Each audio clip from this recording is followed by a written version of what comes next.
Hello and welcome to URC Unloaded with some absolute ballers. Stephen Ferris, John Barclay and me, The Rock. Can't believe the boys give me that nickname. How are you boys, all right? You're the troublemaker. Did you get your merchandise through the post? I did actually get my merchandise, and it came, my mug, it was quite interesting. It came in about 500 pieces, so I'm not used to it. Oh, you got the old jigsaw version, did you? How have you been anyway, Stevie? What have you been up to? You been up with messing around with Radio Decky, doing some training? Oh, did you like that? Yeah, just doing a bit of stuff for social media, But I was over at Swansea at the weekend, so I know we'll talk about that. The drive from Bristol to Swansea, lads. What about those speed cameras now, Shanks? They are a disaster, a nightmare. No. But we made it there and back safely, so all good. 70 miles an hour tops for me. JB, where you been whiskey tasting and golfing as usual? Whiskey tasting. I've done all those things. Yeah, I was in America, Shanks. I was lucky enough to travel to America with one of my real jobs, and I'm just back. So I'm a bit jet lagged, but I've never been in a place where I felt more uncomfortable or out of place, really. What? Because everyone's in better shape than you? Or... Yeah, more exactly. Yeah. I literally got my rig out of the pool.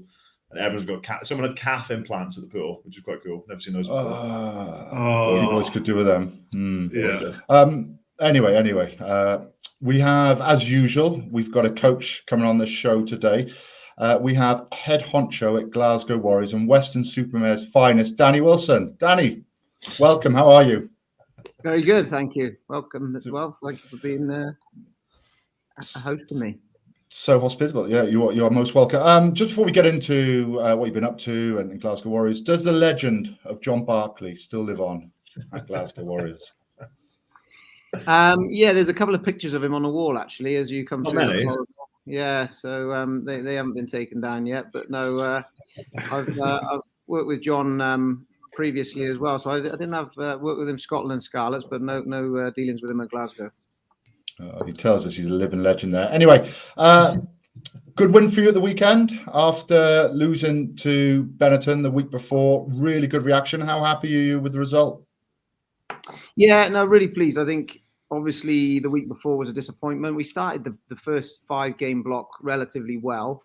Got to that break, lost a bit of momentum, I suppose, went into the Treviso game and, if I'm honest, blew it with poor game management in the last 90 seconds. So to get back on track with a good performance against the Dragons was important. We were pretty physical against them, which you have to be to beat the Dragons, and get 5 points at home puts us, back on track.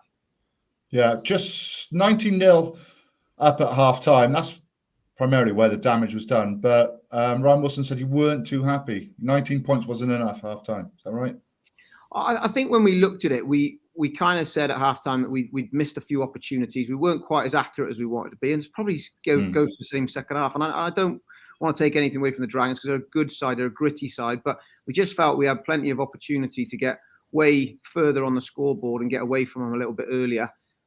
So when you're going into Europe, you've got to take those chances because you're perhaps not going to get as many. We created a lot, but didn't finish as much as we perhaps wanted to. Danny, not many people will know this, but we were on the same flight to Dubai a few weeks ago. You got on the plane and turned left. I turned right. I'll tell you what I do remember about that. I got on the flight with 2 kids, and you didn't. So no kids. Yeah, we had no kids. But you talked about the game there. The disappointment of Benetton. Like, how did you change that in a week? And I know you well from Scotland and as an athlete, but in terms of how you actually turned that around in a week, you brought in a few different players, but that Benetton performance for me was indicative of the kind of first half of last season. Yeah, look, I mean, I suppose there's a couple of things. That seems to be our bogey team at the moment, away from home Benetton. Last year we got absolutely pumped there. We were really poor. And we kind of got what we deserved. But it was also a catalyst game for us because it was a game that the leaders got together, coaching group got together, and we kind of turned a bit of a corner from then on. But also it coincided with getting all our boys back in the building. As you know, Barks, we get a lot of players with Scotland. We had 15 players with Scotland during the autumn. And then we got them back. And certain players you need to rest, and rightly so, because they played a lot of rugby. So you're kind of a little bit disjointed. And then typically you look, what's the game we're going to be disjointed in? Treviso away, the last game you want to be disjointed in. So I know that sounds like a little bit of an excuse. It's not meant to, but I just felt that we'd spent a little bit more time together going into the Dragons game, and therefore we gelled a little bit better. And we were relatively hard about that Treviso performance, and we faced up to it and said the performance wasn't good enough.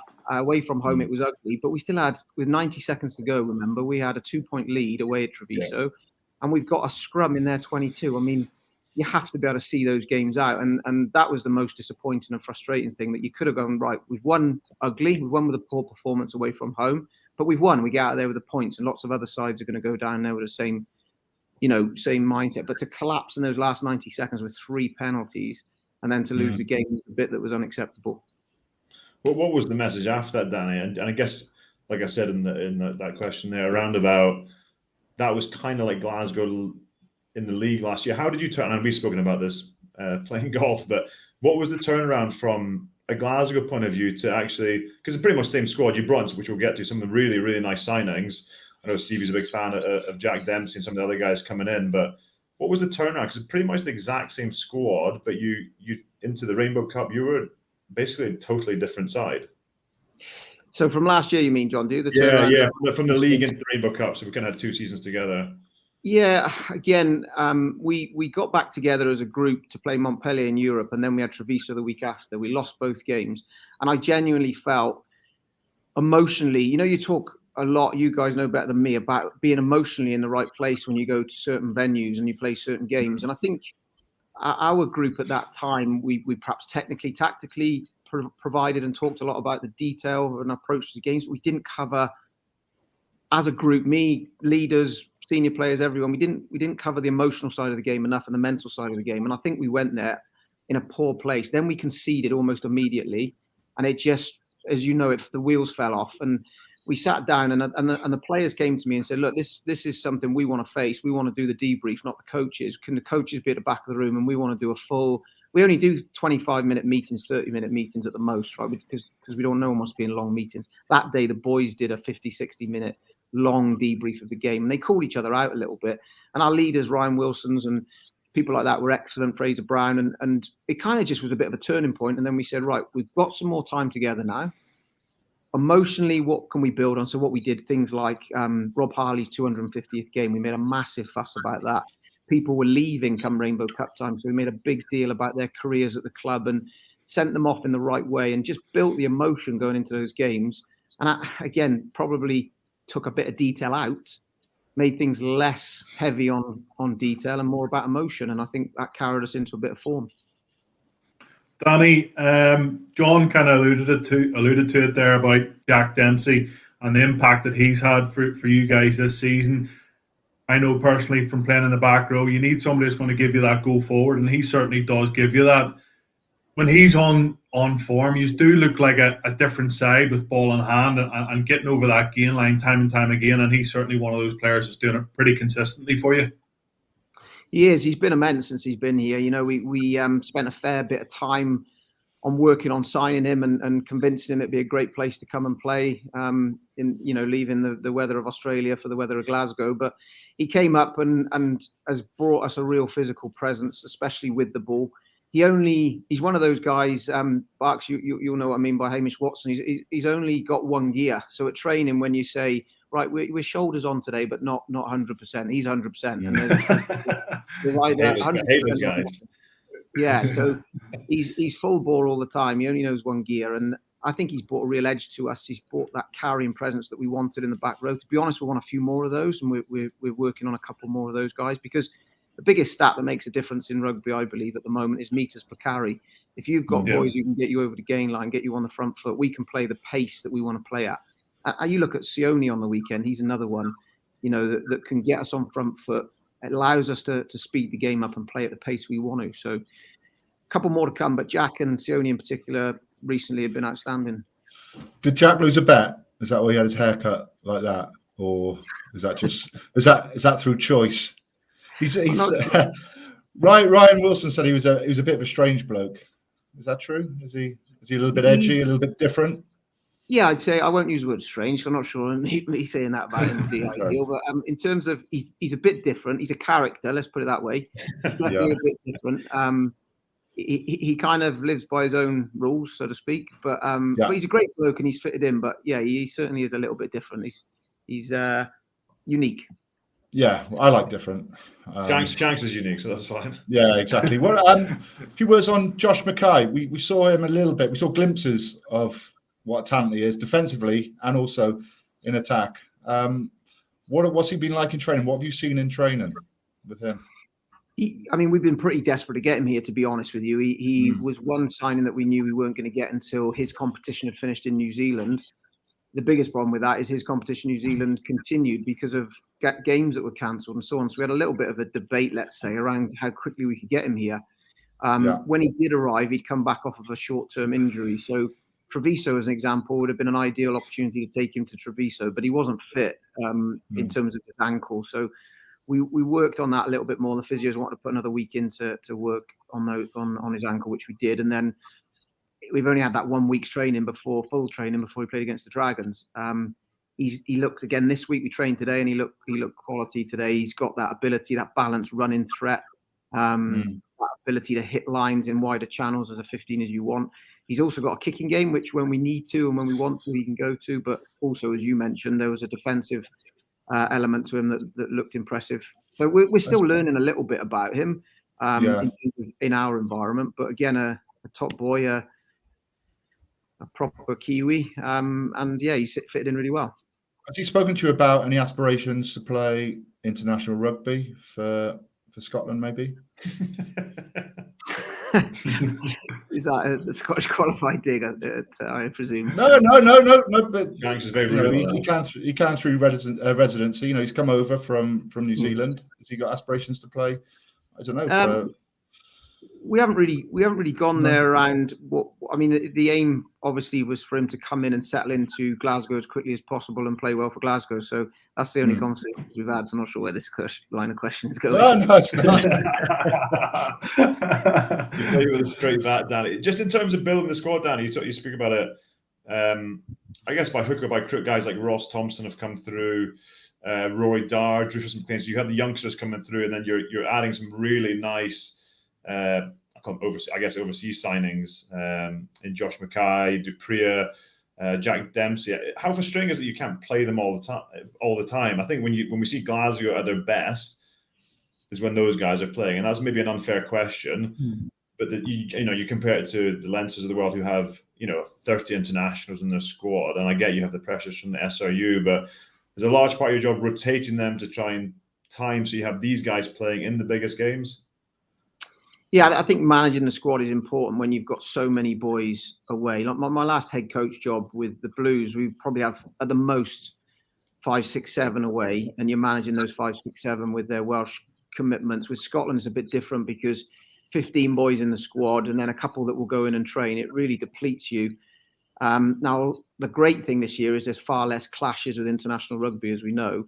But from my end, I've still got to manage those boys where their rest weeks are. You can't rest 15 players coming out of an autumn series. So you need to know which ones you can and where you can rest them, who needs a full week off, who needs 4 or 5 days off. So managing them around. This game against La Rochelle on the weekend will be actually the first time this season we've had the ones who are fit and available all to select from. So if you think the Lions boys were only available for that Leinster game, we had a couple of other boys who weren't available. Then we went into resting those boys when they came back from autumn. So, but I know that's the job, that's the challenge when you coach Glasgow. And I think Glasgow in the past, where they've been successful, is where they've got that balance right. You'll know yourself, Barks, where the internationals are away and you're still winning games. So that has to be our aim, is to build our squad to a level where we have the depth to be able to cope with times when they're not available to us. And that means exposing players. We exposed those young names you mentioned last year, and they've come through. We took a little bit of pain while we exposed them, but you've got to get these young boys on the field, haven't you? And Jared, I was going to compare Ross Thompson to Jared Evans. They're 2 young 10s that are, one we blooded at the Blues and one we blooded here. And 10 is a position you're going to take a little bit of pain and let them learn from those experiences. So I've got to be thick-skinned enough to deal with that. But also we got to have the confidence to give them the opportunities if they deserve it. There's two examples that only come through from getting opportunities on the field. Danny, a question that I'm often asked or wanting to chat about when I'm covering games, the Glasgow games, is that Glasgow always seem to produce these really good players, but they can't hold on to them for a long period of time, like Stuart Hogg, Adam Hastings, Finn Russell, Nakarawa before he disappeared to Racing 92. You're obviously in this coaching gig for the long haul. Is this something that you're trying to build as a team for the next 2, 3, 4, 5 years and have a foundation there that you can go on and start competing again and not have these lads, the likes of those lads that I mentioned, go to different clubs? You know, you want everybody to buy into what Glasgow's all about.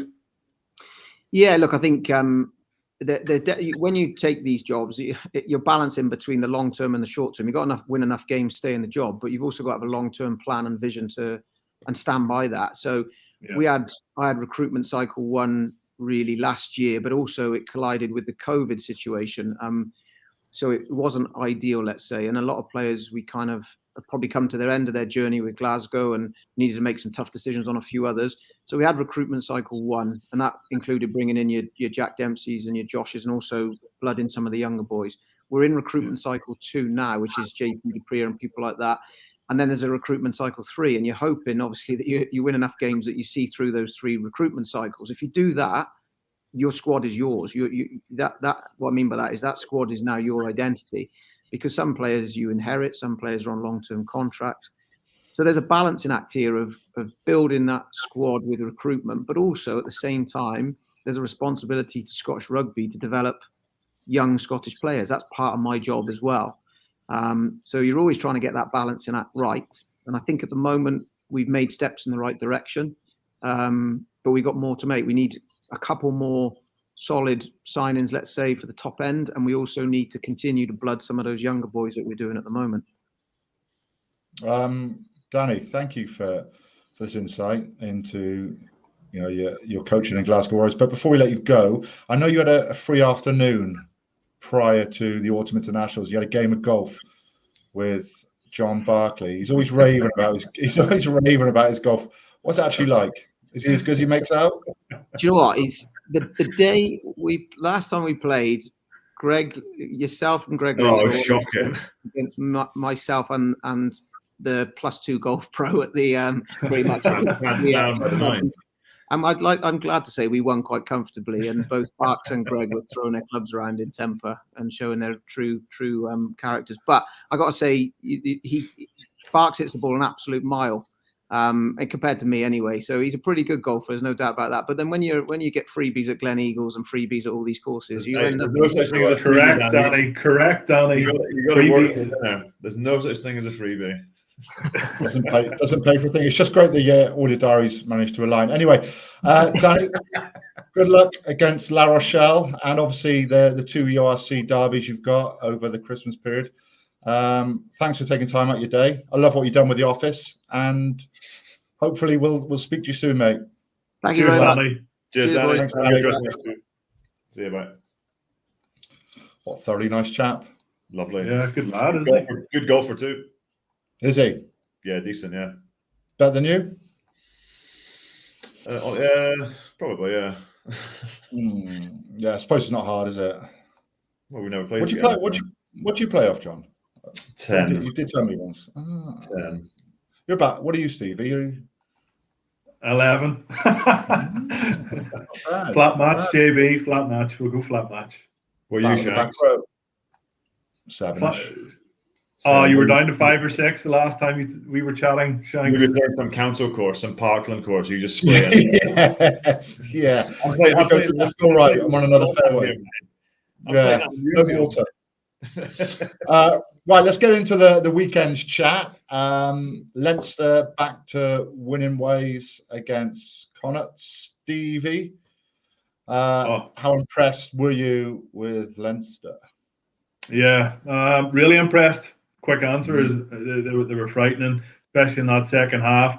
Connacht hung in there for large parts. I think the scoreline probably didn't reflect the dominance in terms of possession and carries and line breaks, turnovers, penalties. All the rugby stats that we see week to week.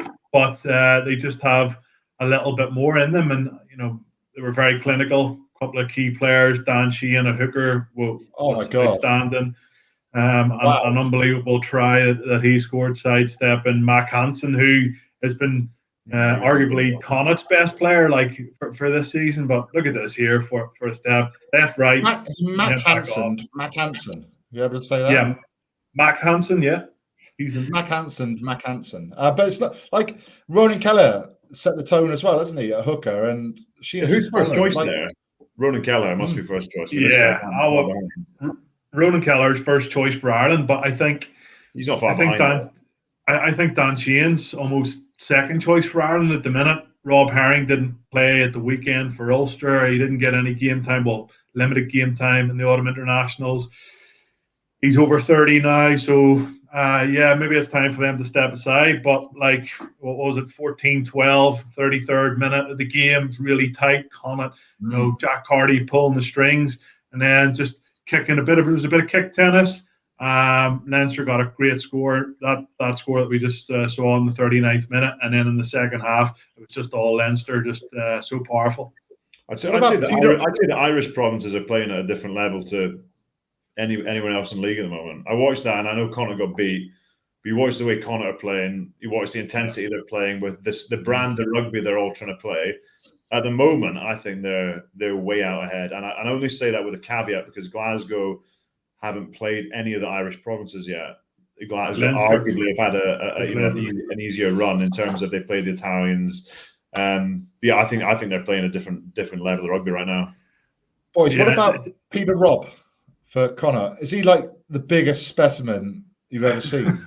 He's like Ryan. Do you remember Ryan Hall? He used to play for Leeds Rhinos on the wing, rugby league, or Andre Sneeman. He's massive, Robb, Peter Robb. He's huge, isn't he? Playing 12 or 13 for Connacht. I couldn't get over the size of him.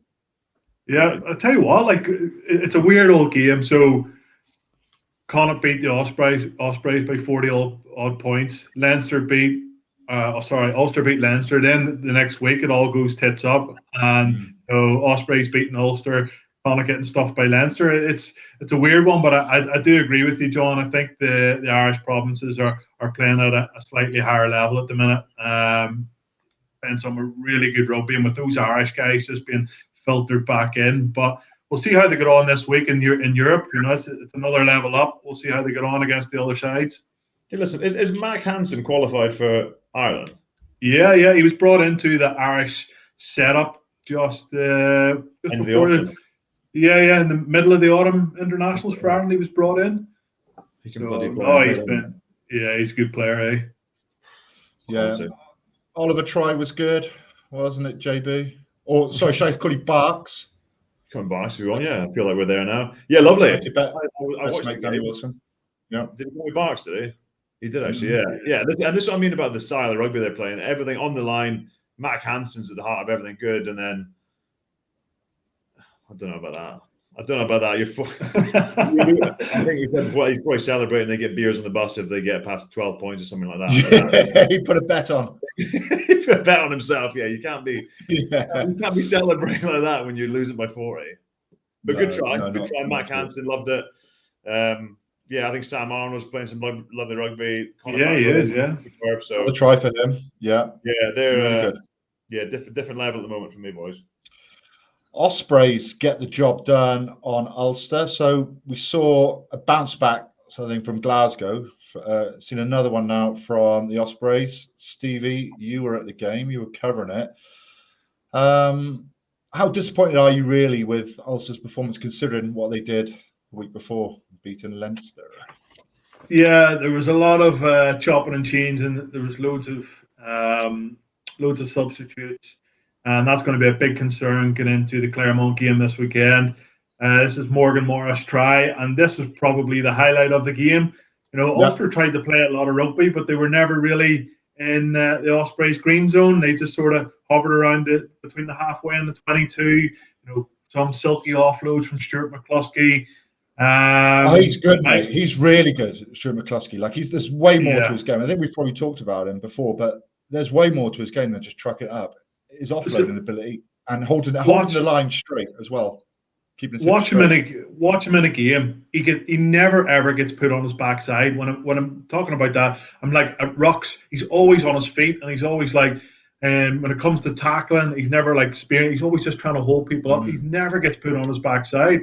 Even when he's getting cleared out at rucks, he gets cleared back, and then he's just standing on his feet. He's back in the defensive line, but he's getting no love at Ireland, none whatsoever. Bundyaki, Robbie Henshaw, they're the two lads that are going to be wearing that 12 jersey. And Stuart McCluskey, he's always thereabouts. Very, very consistent player, but yeah, it just wasn't enough.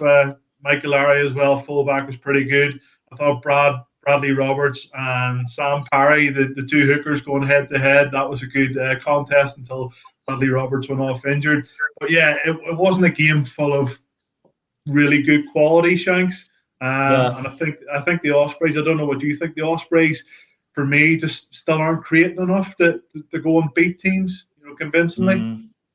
They looked the best against Benetton away because they were good off set piece and they created some really nice tries. But their win against Ulster is just like what we've seen really for the whole of this season. Nothing spectacular. They rely heavily on defence.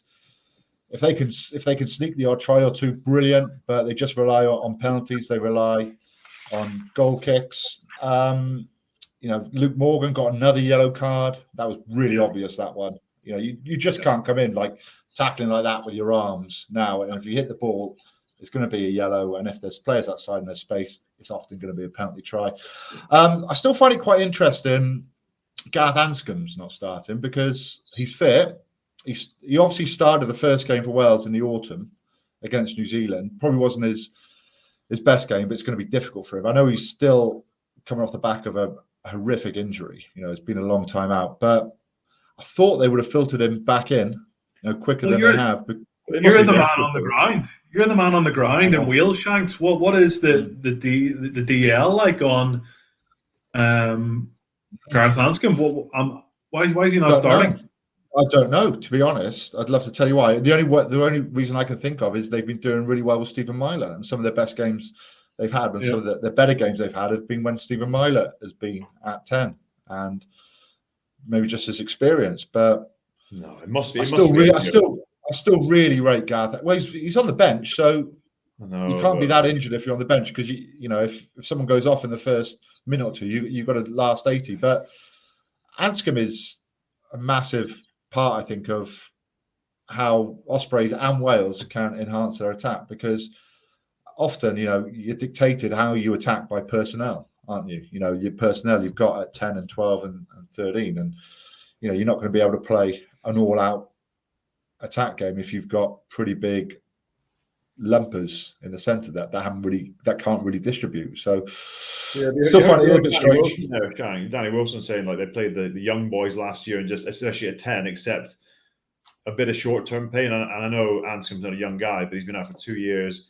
Whether he's rusty or not, he'd be their top earner, arguably on his day one of their best players. You'd almost say like take a bit of short-term suffering for the longevity of the team, long-term prospects of the team, for his confidence to get him to stay at the club. If he's not playing, he's not going to hang around. No, I agree. But it's another good win for the Ospreys. They're at the top of the table. And just on that, I feel that we should mention Ethan Phillips, who has had a horrific accident on a motorcycle, a life-changing injury. It's rugby's completely finished for him. We don't know to what extent yet. But our thoughts are with him, with his friends, with the team, because no one wants to be in that position. And there's a Just Giving page that's been set up. It's all over social media. If you want to donate, it's there. And our thoughts are with him because what an up and coming bright talent he was. So yeah, that is the Ospreys. Just before we get into Edinburgh, I meant to mention Rory Darge, right, at Glasgow. He looks a lot and plays a lot like Hamish Watson. Yeah. Do you think that? Do you see and there's similar sizes. And he was one of these guys. He was under 20s, 3 years in a row when I was at Edinburgh, and he was just a real meek, quiet guy. Didn't put it about a training like Danny Wilson was saying, like a Jack Dempsey or these guys that gnaws it up big time. But And if I'm honest, I wouldn't have thought, hadn't really seen much of him. And he goes to Glasgow and he just tears it up. The way he carries the ball exactly like Hamish does. But you don't expect a guy that sort of body shape or whatever. He's not 6'5", he's not 120 kilos, but he is unreal. And I felt sorry for him in the autumn match because I assume he picked up a knock in a Glasgow game and he got ruled out. But yeah, he's not that Hamish is going anywhere, but Hamish is 30, 31. And you always wonder who's the next guy coming through. He certainly seems to be the guy. And then the other guy, Luke Crosby at Edinburgh as well, is superb. Yeah. Have you boys ever been mistaken for another player, like out or in a game? Tommy Bowe. Tommy, have you really? Used to get it all the time when I had a full head of hair. I can see a little bit, yeah. Apart from the fact you're like double his size. All right, Tommy. I was like, all right, lads.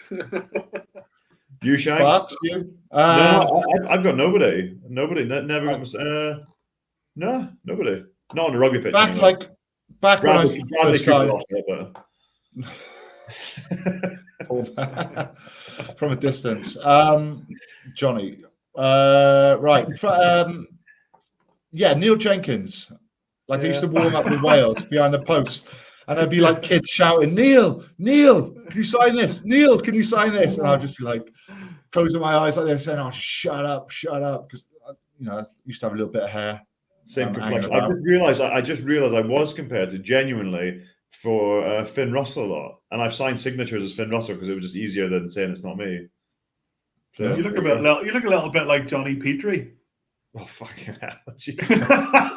Sorry, please don't swear. This is live, John. And obviously, I often get Gareth Thomas as well. Like, if you're walking down the street and someone shout, Alfie! I just turn around and do it. Yeah! Right. Right. Well, there's another Gareth Thomas playing really well for the Ospreys. Flipping heck. Yeah. How good was the front row for the Ospreys against Ulster? Yeah. Like that was the winning of the game. Anyway, what were you going to say there, Shanks? Edinburgh versus Benetton. John, come to you. Very good, Tom. Again, and everyone thinks Edinburgh garbage last year, and they were when you look at it. Then you go back the year before, home semi-final, lost to Ulster and Murrayfield in a game which they should never have lost. But the wheels are starting to come off. European quarterfinals the year before. For me, interesting. They're playing like a totally different team, and it's pretty much the same squad. You see there the likes of Blair Kinghorn. He's like a 10. Is he a 10? Do you like him at 10? I do. I think it's going to take a bit of time, and like Danny Wilson said, a bit of short-term pain, but just the confidence he's playing with, and like he won like a holding on penalty. He's a 10. He wouldn't even try that last year, and there's so many players like him that are playing with so much more confidence. You see Velikot here with a quick tap. The brand of rugby they're playing, like, is so far removed from what they were doing last year, and it's kind of the same squad. So for me, I love watching them play. I guess the boring person in me gets frustrated at their lack of game management sometimes, but I'd rather see this side of it than just box kicking the leather off the ball all the time. So yeah, I love watching them play in the new stadium. I think some of the guys they've brought in, Buffelli's been superb. Venter's been real good. They've got a nice squad actually. So yeah, really enjoying watching them play, to be honest. John, looking at the style of rugby that they're playing, the reason why the stands and stadium are full and there's people going is because of that. Like last year, the last couple of years when we went to, I know it was in the bigger stadium in Murrayfield, but there was 1,500 people there, 2,000 people there watching a brand of rugby that was boring, turgid at times. Now it's exciting, and now I can't wait to tune in for an Edinburgh game. Yes, they might not win every game, but at least they're going to give you something good to watch. Yeah, I mean, totally. They've got the way they want to play the game, and you kind of always wonder with Mike at the helm. As a player, I knew that's the kind of rugby he wanted to play. He obviously was Gregor's understudy. But you wonder, was he going to be a bit more pragmatic? But yeah, like playing in that stadium, the brand of rugby they're playing. And for me, like I say, the guys there enjoying the rugby. I think the guys have made no secret about the fact they didn't enjoy it. They didn't look like they were enjoying it, playing in the big stadium. A couple thousand people there just doing pick and goes and box kicking the ball. No one enjoys to watch that. No one enjoys playing that. So no, loads of good stuff there for me. If they can add a few more cute signings into the team, they'll be in a good spot. Might be having this conversation with you if we're going to do it next week, because they've got Saracens away in the Challenge Cup. That's going to be a tough one for them. It doesn't get much harder than that. No. We don't have to do the podcast after that. So, well, we will be back though after the new year probably. But they've obviously got the 2 Christmas derbies against Glasgow. How do you see this? They're going to be big games. 2 good teams with a bit of form. Yeah, and the derbies are good. You know, Glasgow on a good run. Edinburgh, I think, is second in the overall table now. So, yeah, like you say, back-to-back games. The back-to-back derbies are always good fun. I remember playing them. Have they moved it to Murrayfield? Do you know if they moved it to Murrayfield? They'll get, they usually get 20,000, 30,000 in there. Lose home advantage, I always think. What's that? I always think you just lose home advantage. Yeah. No. I suppose it's for both, though. I think it's for money, Shanks. Maybe the cynic in me says. Yeah, I know, but it's still I still think games should be played at your home stadium. Yeah, arguably, but they're good. They're good games. These, the derby's the same ever. I remember being in Wales and being told the Scarlets Ospreys derby was the biggest one, and there was always fights and red cards, and the derbies are brilliant. It's what you miss is what you enjoy playing in. I always used to. Part of me enjoyed it. Part of me regretted you couldn't enjoy Christmas turkey, but. Yeah, but the derbies are good because you guaranteed basically a full house as well, aren't you? The stadiums are full, everyone turns up, and that's what I remember the big games from. The crowd, the noise, because you just can't beat that, can you? You can't replicate that. No, I think playing in the big stands, everyone comes together, everyone's had a few beers, everyone's together, families together. Yeah, these are the big games. These are the ones you want to play in, other than I guess. International stuff, but this would be some of the biggest crowds. Some of these guys, younger guys, would have played in probably. Yeah, there'd be plenty of young guys playing for Cardiff this week. Anyway, now last week I said that I was tipping the Stormers to be the best South Africa team in the league, and I was joking, and you fell for it, John, because you said I agree, Shanks. It's actually the Sharks that I think were the better team, are going to be the better team. But this is the Stormers. They actually end up getting whopped by the Lions, who I think we thought were probably going to be the weaker of the franchises. But there's still 2 good games of rugby, which we didn't think was going to go ahead because of the variant. But also a mention to Yanni du Plessis, who came off the bench, and the horrible accident that happened with his son as well. It's horrific, these things. But it was great to see him come off the bench. It was great to see the reception he got. And again, our thoughts with him, his family, and everyone that knows him. But yeah, I mean, look how good the Lions are. This is quality rugby. Imagine how happy they are. They've just been in Newport and Cardiff. Yeah, it's all Wales. Now they're playing here. I mean, the single boys probably would have loved it because you get to go out for a bit of fun. Yeah, exactly. Weather's lovely as well. But right, the Sharks beat the Bulls 30 points to 16. Is Lukhanyo Am? He's got to be the best centre in the world, arguably the best player in the world right now. I would maybe argue that Dale Ende's the best centre in the world. I reckon Am's better, mate. I reckon Am's better. Yeah, defensively, I'm not as sure. I think no, mate. Look at the first tackle for the Lions. He does on Elliot Daly, hammers him. His spot defense, now, is phenomenal. He gets but he was fresh. That was the first 10 minutes of the game. He gets tired very easily. He gets tired. Stopped him going wide then. Anyway, I think he's better. The players that they have, you've got Bongi's now signed for them. Khaleesi's there. Ruben Pinar's now back. Yeah, Mapimpi. They are going to be a hard team to beat over the next couple of months with those lads around. So, yeah, I agree with you. I think the Sharks are now the best South African franchise.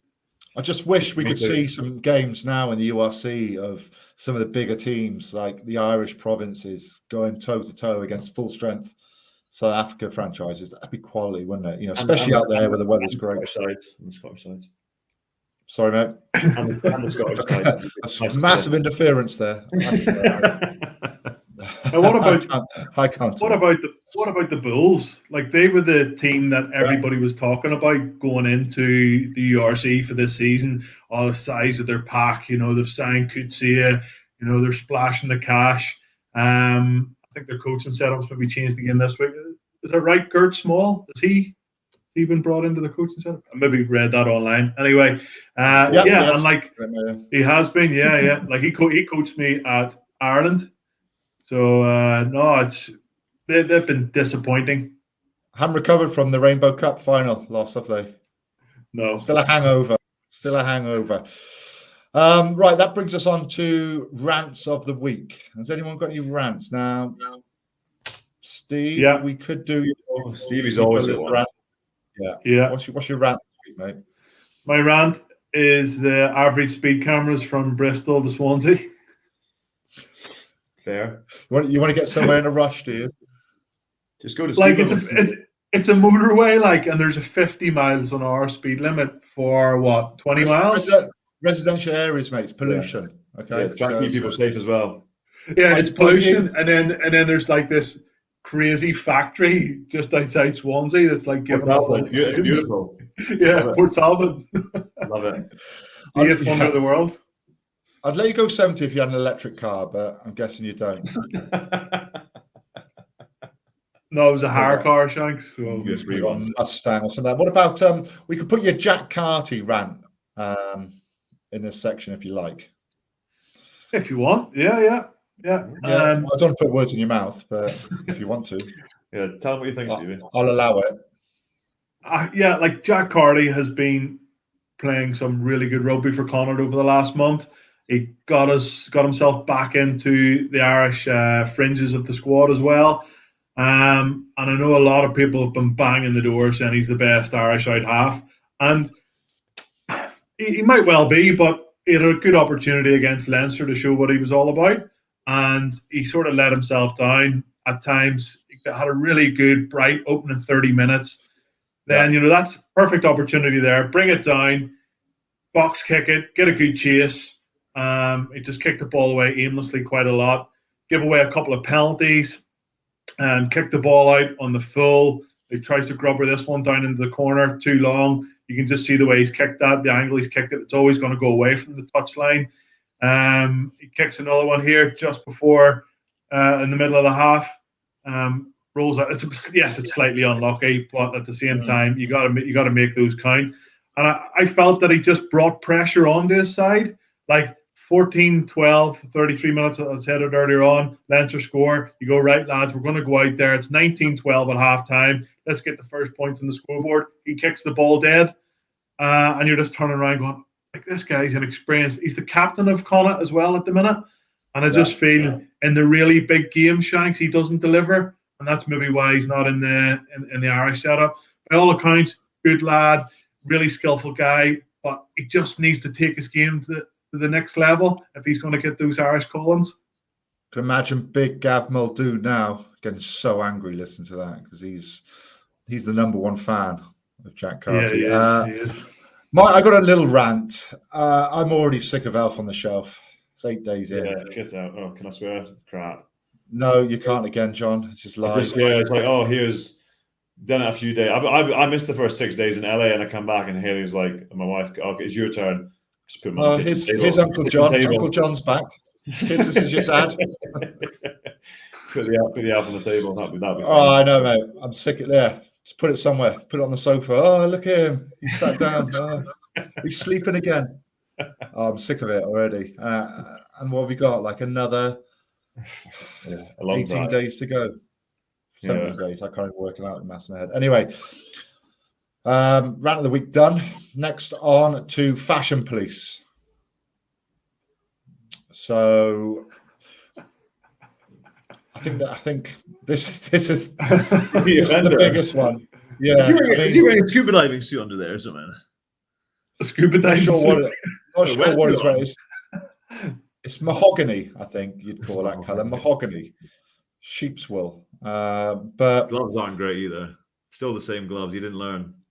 is Jim one of the you're good mates with? Yeah, he lives Uh, stone's throw from here. Or not stone's throw. Is he one of these guys Yeah, that 10 minutes. no matter what free kit you get delivered in like your kit bags when you turn up, he'll always wear it? Like Brand it might be ambassador, mate. a pair of shoes that look like Cornish pasties. He's wearing it. I'm laughing because he literally had a pair of shoes on once that looked like Cornish pasties. And I said something, and he said, "Oh, they're free, weren't they?" I said, they didn't pay you. Yeah. Probably wears Crocs, like Crocs with socks. We had another little fashion faux pas. There we are. Nice trainers, Stevie. Yeah. You like those, do you? The bobble hat return, though.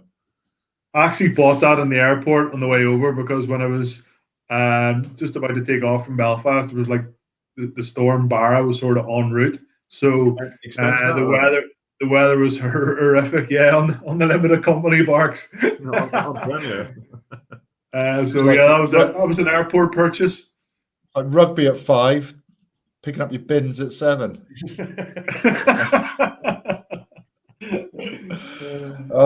There we are. Right, presenter's choice now. Right, worst Christmas present you received. Easy.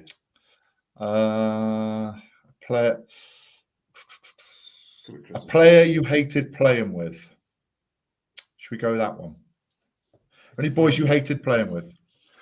Can I just say the worst Christmas present I got was in a Secret Santa at Edinburgh, and I got shoe stretchers. Still don't know who gave it to me. Don't understand it. But it was a funny gift. What does a shoe stretcher do, mate? Like widen your foot, widen your trainer for you. Widen your trainer. That was it. Is that it? Everyone had funny stuff, goldfish or frame picture of some funny. Yeah, shoe stretchers. Brilliant. Gavin Henson would be for, I reckon. I mean, I didn't hate playing with him. I probably hated rooming with him because he would use all the towels and they'd be covered in brown stuff, which I didn't know what it was to start with. And then I realized that this obviously is fake tan because if you look good, he played good. And he'd asked me to pluck out like hairs on his back that he couldn't get with his razor. So I'd have to individually pluck out little hairs with the tweezers. So always a bit of a nightmare. Stevie, anyone you hate playing with? Not particularly, but I've heard a lot of people who have played with this player say that they didn't like playing with him, and that was CJ Stander because he was so greedy. Like he literally got up off a breakdown, ran round and stood in front of people ready to take the next carry, and then he took the next carry, ran round the corner, like Keelan Doris and Jamie Heaslip were there ready to take the next carry, and then he just runs in. He's like, yeah, hit me. So but no, hit some bloody rocks for a change. Yeah, correct. I enjoy playing with everybody, Shanks. Yeah. Anyone else? Shane Williams, just because he was too good. Like, you'd watch him and think, oh, I wish I could have done that. Oh, that should have been me. Can do it. Sidestepping 4 blokes. No, not at all. Not at all. Right. That is, I think that's pretty much us done. You boys looking forward to Christmas? You've done your Christmas shopping? I went today, actually. I hate it. Went in today, pouring with sweat, left, didn't buy anything. Yeah, pretty successful. It's not on Amazon. If it's not on Amazon or in Costco, other shops are available. It's not as good. Then I'm not buying it. What are you getting for Christmas? What are you asking for? I need a new lawnmower. Lawnmower. Yeah, I need a new I like gifts that are made for me. Like, so I like it when my kids make me gifts because then I know it's not cost anything. Don't waste any money. Yeah. I probably just some like socks, something like that. Tinted moisturizer. Yeah, or some Pro V1s, some Pro V1 golf balls. They'll always be welcome. Those. What about Europe, boys? Looking forward to that? Got a couple of weeks now of European rugby. Yeah, it's big, isn't it? I was meant to be doing Scarlet's game. That's gone. For the right reasons, we should add. But yeah, looking forward to it. Big game. Yeah, they might not cancel it if they're playing at home, mind, because it's worth so much money to rugby clubs at the moment, isn't it? Like Cardiff's game is worth probably around 150 to 200 grand to play the game. It's at home, obviously, as well. So probably one of the reasons why they're playing it and having to churn out a load of academy boys. But such is the industry we're in. So all the money is welcome. Anyway, right. Thank you for watching, everyone. Thank you for tuning in. Premier Sports is the only place to see every game live. Watch, subscribe, enjoy. And you all have a Merry Christmas, and we'll see you hopefully in the new year. Cheers, boys. Cheers, Shanks. Cheers, JB.